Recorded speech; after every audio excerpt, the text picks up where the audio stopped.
Welcome to this edition of the Mayor's Report for Dublin. I'm your host, Splen Spadorio. Joining me today is Vice Mayor Jean Josie from that beautiful city of Dublin. Welcome. Thank you. It's nice to be back. That's great to have you. We always start the show with something that, in your case, the Vice Mayor would like our viewers to know. So what have you got for us, Jean? Well, I'd like to highlight the fact that the Wave is now open for the summer season. It's open every day now until September 7th. We've got the water slides, of course, and the splash zone. We've got pools open for the kids, cabana rentals and birthday parties, and of course, our concession stand is operated by Koja Kitchen, so really good food. And I want to encourage folks to come down and beat the heat and enjoy the pools and have family celebrations, or just a day to come out and hang out. And tickets can be purchased online at our dublinwave.com website for reservations for birthday parties, or just get tickets and come hang out with the family.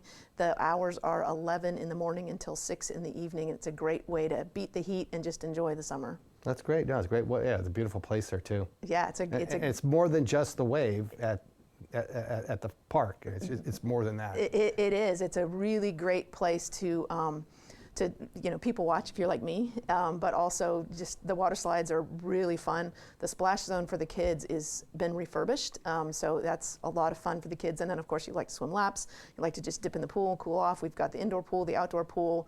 We've got, there's ping pong tables there and picnic facilities and cabana rentals. It's really a fun way to spend a day in the summer. Yep, that's great. Yeah. Thank you much, Jean.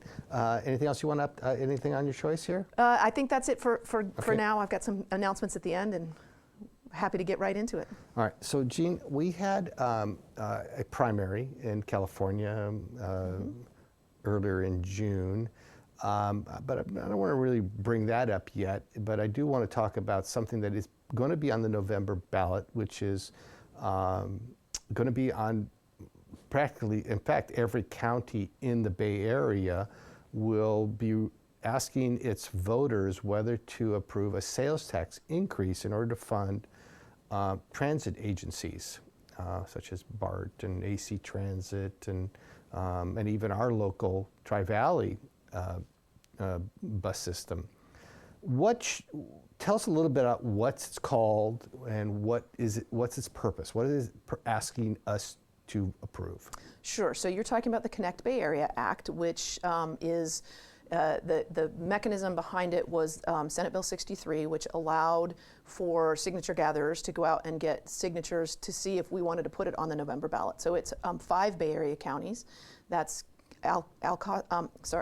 Alameda County, Contra Costa County, as well as San Mateo County and Santa Clara County, and then San Francisco City and County. So it is a regional transportation funding mechanism to help the fiscal challenges that we've all heard about for the large, and particularly the large transit agencies. So that's BART and SF Muni and Caltrans and AC Transit. But as you pointed out, it also helps the local transit agencies such as LAFTA here in the Tri-Valley. That's the Wheels Bus, people know it as. And it is a 14-year funding mechanism that would put a 0.5 cent sales tax on 4 of those Bay Area counties. So that would be us, Alameda County, Contra Costa County, as well as San Mateo and Santa Clara. It would put a 1 cent sales tax on San Francisco. They have a little bit more of the transit infrastructure in San Francisco, and of course it helps commuters get into the city for work. So completely voter approved.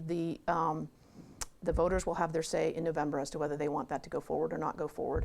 The idea is to fund, to really stave off cuts to services, but it would also help to improve access for seniors and some ADA access, help with some of the local access as well as the regional. But the main impetus behind it is to stave off service cuts. Transit never really recovered fully from the pandemic, and so there are big funding cliffs in the large service providers for BART and AC Transit and Muni, and this would keep large service cuts off the table. So it's a 14-year funding measure that is estimated to generate approximately $1 billion annually within those 14 years to be distributed across those different transportation agencies, including the local Right. Agencies as well. So As I said, organizers recently gathered they announced they have a little over 300,000 signatures, which is enough to qualify it for the ballot if all those signatures are valid. And folks who are interested in learning more can go to the Metropolitan Transportation Commission website or the Connect Bay Area campaign website to learn more about the measure itself and how the funds specifically would be used. Well, yeah, and that last comment you made, Jean, maybe we can talk a little bit. I mean, you know, we've lived here a long time, and we, you know, all the we know we need to have something like BART and the other transit agencies because so many people rely on it, but we also have our concerns with. Is there any accountability components to the measure that? How will we know that the money that if it passes will be spent on what they've telling us they're going to spend it on? That's right. So any of these voter-approved measures have voter-approved oversight. The funding has to be used for what the measure says it'll be used for. I'm not 100% familiar with what that oversight mechanism is. I suspect that it's a citizens oversight committee.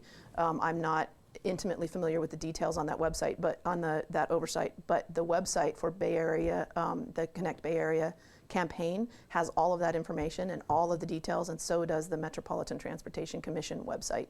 So people that really want to be in the weeds on exactly how the money will be spent, exactly how we know the money was spent the way it was said it was going to be spent, which of the local agencies are included in the, that are specifically called out in the measure, which ones are just sort of in the catch-all for, and other local agencies, because there is a return to source component to the measure.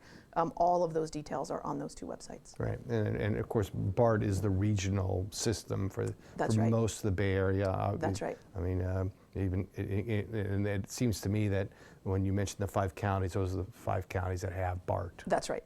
Yeah. That's right. It'll be on the November ballot? It'll be on the November ballot. That's right. It wasn't on the primary ballot. It'll be on the November ballot in those 5 counties. There are 9 counties, of course, in the Greater Bay Area. It's just those 5 counties that will be voting on this measure. Okay. Thank you so much, Jean. So of course. I'm sure we'll be hearing more about it. I'm sure we will. I'm sure there will be plenty of information forthcoming. All right. Now, I want to change subjects. Absent using the wave as your summer heat respite, we've already had fire alerts, or just where we're told that the high winds. We've already been told that. So, can you talk a little bit about what residents can ensure that they're prepared for emergencies? We have, like I said, whether it's fire season or just extreme heat. Yeah, summer's a perfect time to remind folks to make sure that they know what to do in fire situations, extreme heat situations, other emergency situations. Those aren't, of course, the only emergencies folks should be prepared for. But it's a great time when we start seeing, red alerts, high wind messages coming out, public safety shutoffs, alerts coming out from PG&E, that people should have a plan, right? You should know what's in your emergency preparedness kit. You should know how to get alerts. You should know what's your family communication plan and where to cool off if you don't have air conditioning and we're going to have 95 plus heat. So the City of Dublin, of course, has cooling centers that we want to alert, but we also want you to be prepared for all kinds of events. And so we want to encourage residents to assemble their emergency kits, to know how to stay informed through AC Alerts, which is the county's emergency alert system. So for folks who aren't signed up for AC Alerts, we want to encourage people to do that. They'll get alerts on road closures as well as wildfire severity events, high wind events, potential power shutoff events, things like that. And you can go to the Alameda County website for that. You can also link to it from the city's website, and you'll hear all about that. In addition, the city partners with Alameda County Fire Department to run personal emergency preparedness classes where you learn what to put in your emergency evacuation kit, where to keep your emergency evacuation kit, what needs to go into your family communication plan, such as if you were to have to evacuate, where does the family meet back up again? If cell phone coverage is down, how do you communicate with each other? If your primary evacuation meetup point isn't available, what's your backup plan? Where do you go? How do you what do you do about your pets? All of those things. And so we are running one of these classes on June 25th from 6 to 7:30 at the Dublin Civic Center, and spaces are available, so people can just go to our dublinca.ca.gov to sign up. It's free, but we do ask people to register, and again, that's going to be on June 25th from 6 to 7:30, and folks will learn all sorts of things about putting together their kit, what needs to go in it, how much water you need per person, all of those things, and also about utilities, how to safely manage utilities if your power gets shut off, if your power doesn't get shut off, if there's an earthquake, what do you want to do about your gas, and then how to get those power utilities back on again after an emergency. So, Jean, do you suggest that if it's a family, should they both all members of the family, or is it worthwhile for all members of the family to show up? It's mostly geared towards adults, but of course, older teenagers that. Anybody who's home alone, for example, should have this information. Families are encouraged to sign up together so that everybody hears it and knows what the plan is. But even if only one person in your family comes, that's good, right? So that you know how to disseminate that information to the rest of your family. We also want to talk about the cooling centers just a little bit. We mentioned it. It's this is the time of year when we're starting to get temperatures that really rise. Any day that's predicted to be 95 or over, we open cooling centers in the city of Dublin. The primary, of course, is Shannon Center and the Senior Center, but any Dublin Community Center is open during our normal hours for folks that might not have air conditioning, or their air conditioning's not working, or they've had a power shut off. And so we encourage people to come and cool off. And the library's always open. Come grab a book, sit and read. It's a nice place to be. The Senior Center has all kinds of programming during the day. It's another place to go and hang out. Of course, the Wave has an indoor room. If you happen to be at the Wave cooling off anyway, you can come inside to get out of the heat. So we want to make sure that people know that there are places they can go if it's hot at their house. Come and cool off, because we don't want anybody to have a health-related event based on the extreme heat, that they can come and cool off with the city of Dublin. And all these simple steps really go to help keep people safe in just regular heat, as well as more extreme wildfire risk and earthquakes and things like that. All right, thank you so much, Jean. But we're going to take a short break. Okay. We'll be right back on this edition of the Mayor's Report for Dublin.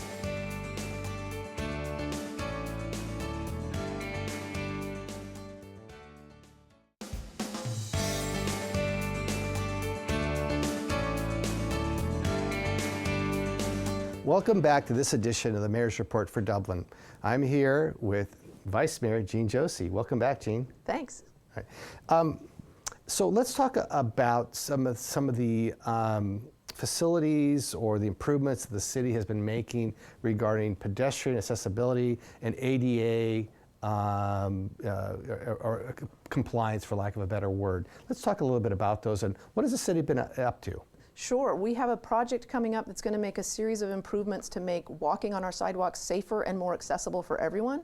We have a project that includes 106 curb ramp and sidewalk improvements that will bring them into compliance with more current ADA standards. Of course, we always build them to standard, and then the standards change, and so when we do upgrades, we make sure that they're up to the more current standards. But it will make it easier for seniors and folks with disabilities to navigate those sidewalks. So if you're in a wheelchair, or you use a walker, or you have some other mobility aid, it's just a little bit easier to cross the street, to navigate across curbs that might be there. The current ones, they're on a diagonal, and this will help to make them go straight across the streets when you're crossing the street. In addition, we're doing curb extensions at 3 intersections that are near Dublin High and Wells Middle School to make it easier and safer for children walking to school, and anyone else crossing the street as well. But those curb extensions make the distance that pedestrians are in the street shorter. So the curbs sort of bulb out a little bit, and then the total time and total distance is just shorter. So there's less conflict between pedestrians and cars at those intersections. It just improves visibility, makes the whole experience just safer, and a more pleasant experience for anyone crossing the road, but particularly our school children. And these projects address aging infrastructure. They incorporate the recommendations that are in the city's Safe Routes to School plan, and also our bicycle and pedestrian master plan. So we're excited to be moving forward on those, and just overall make it a more walkable city. It's walkable now. We want to make it a safer, walkable city, and keep up with current ADA standards. Yeah, we talked in prior years about that the city using the summertime to make, whether it's paving or filling holes or in the streets and things. But this is this summer's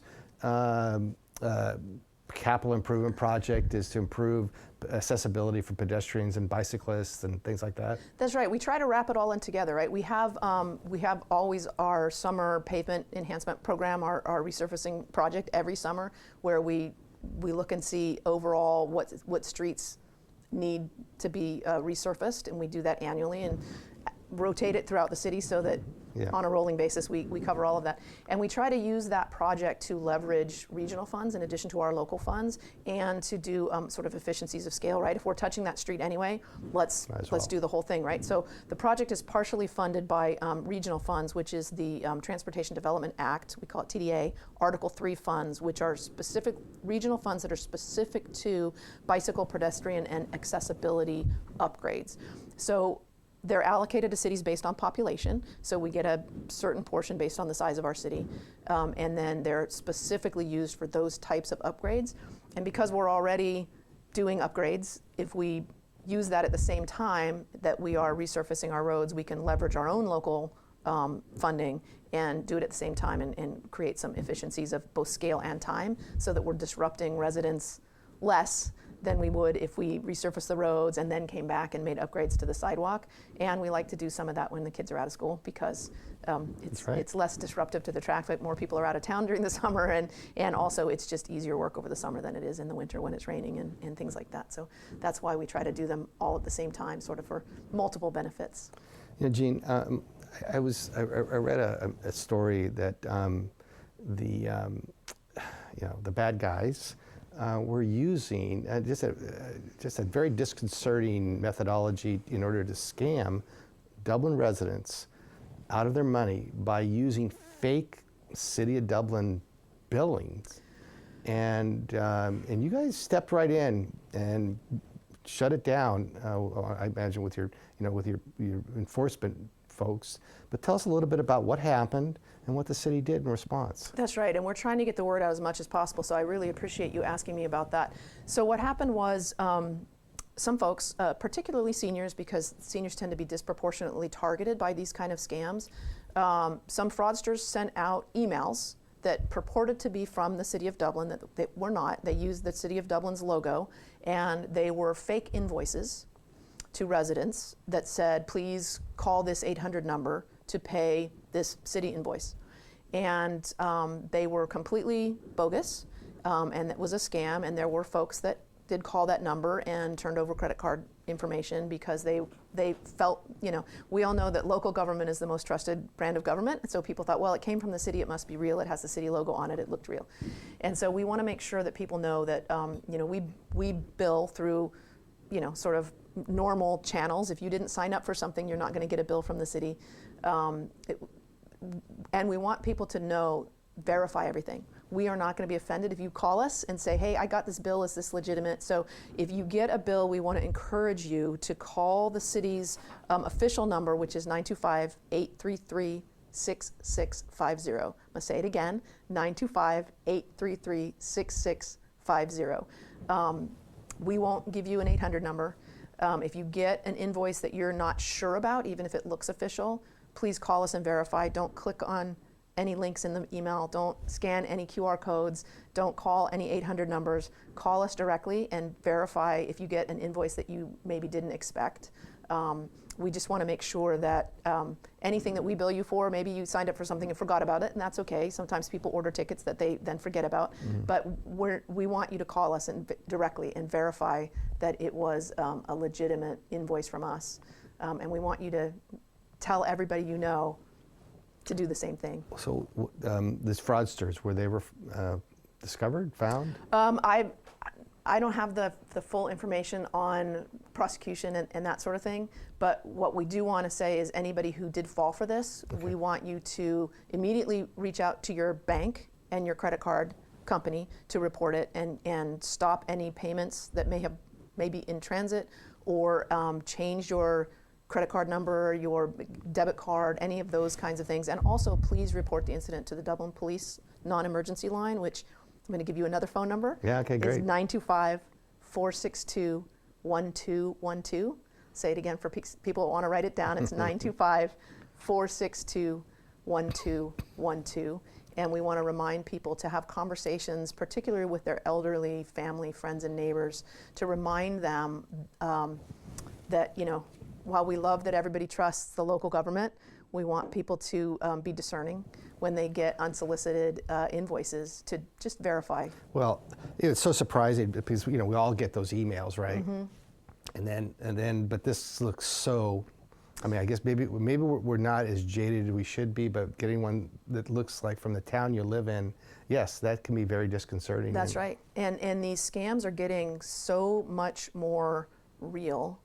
And not just these that had the city logo and all things, but phone calls are coming in that sound genuine from family members, like the AI things where people can scam voices of people and I don't think the videos are there yet, but the deep fake videos are getting more real too. But it's really disheartening the way people are being targeted with things that look real and are not. So be a smart consumer. If it doesn't look like something you want or ordered, right, make the phone call. Yes, Confirm exactly. And don't confirm it by clicking on the link. Confirm it by looking up the number yourself and calling directly to say, hey, is this legitimate? I'm not sure about this. Yep.